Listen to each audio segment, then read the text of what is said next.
Hey guys, Rolando Rodriguez here with xgains.com and who is under the weather today. Well, we got workouts that work, eats that satisfy, and everything else you need to reach your lifestyle goals.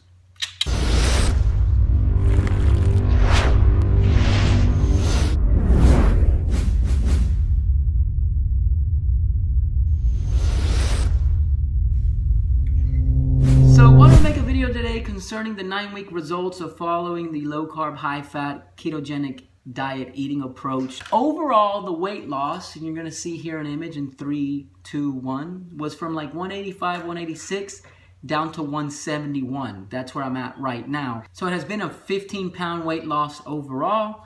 I normally go down to about 165, or that's how the weight I like to be to go to the beach, but I have never been 171 with the ab definition that I have there. Also, I've maintained my mass and or built some in terms of my back. The ketogenic diet for me works wonders. I stay 50 grams or under a day in terms of carbs, but I actually average out to about 35 grams of carbs a day, and it's perfect for me. I maintain lean mass, I'm able to gain mass, I'm able to gain strength, I'm able to cut. It's insane. In this 9-week period, at the 8-week mark, we went to Miami and I had 3 days of cheat meals. Coming back from the 3-day cheat meal, in which I fasted every single one of those 3 days, so I had one big cheat meal, and I'll have a link down below to the video I posted previously about that. But I came back and I had gained 4 pounds. Now, cheat meals, I like to think of them as treat meals. But I've always said don't do them until you sort of have lost a significant amount of weight as a way of treating yourself or stuck to a diet for longer than 3 weeks. I went 8 weeks.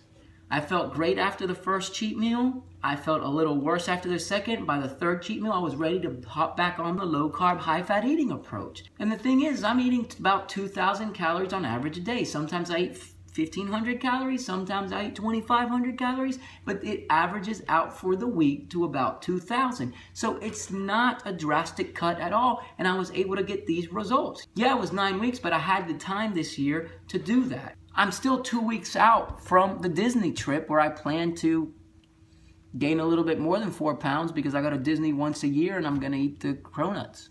We'll see. We'll see how bad it gets. But to talk about what happened now, I went 8 weeks in a row without cheating, and then I had 3 days of cheat meals. But it was really just 3 cheat meals in 3 days because I fasted to try to minimize the damage. The damage was 4 pounds. It took about a week to get those pounds off, but I'm a little bit leaner in my opinion.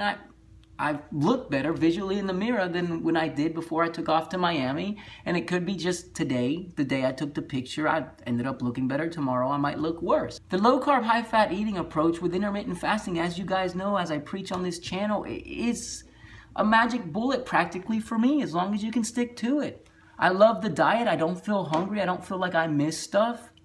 Okay? Do I still love sweets? Of course. We're human. But I don't feel like I have to eat it.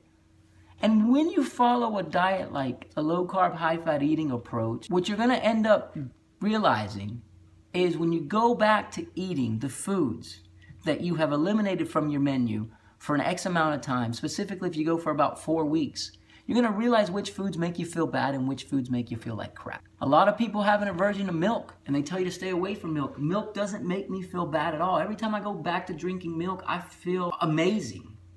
Milk makes me feel awesome. The thing is, with me though, is I love to drink milk by itself, but every time I have milk, it makes me want to have chocolate chip cookies, or it makes, and not just one, but like a whole batch, or it makes me want to have practically a whole cheesecake. So those things make me feel bloated, the things that accompany, that I pair milk with, but milk itself makes me feel awesome. Now I know for me, it's all or nothing.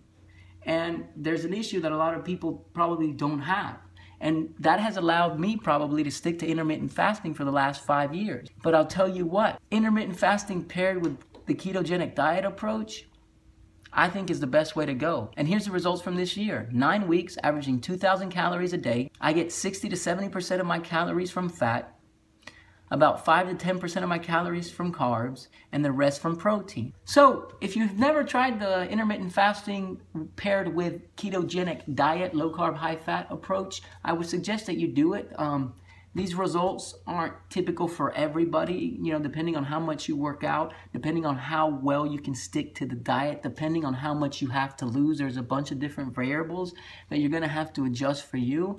But it's been my experience with the people that I coach that when people are having issues trying to lose weight, when they take this approach, and especially if they can pair it with intermittent fasting, if they're able to do that, they start seeing results that they haven't seen in their entire life. So that's it for now. This is Rolando Rodriguez with xgains.com. This is... Please let me know if you have any questions or comments down below. Please like, subscribe, and share the channel if you haven't done so already. I'd greatly appreciate it. The website, again, is x-, that's the symbol, not the word, gains.com. And I hope you guys have a fantastic day. Peace.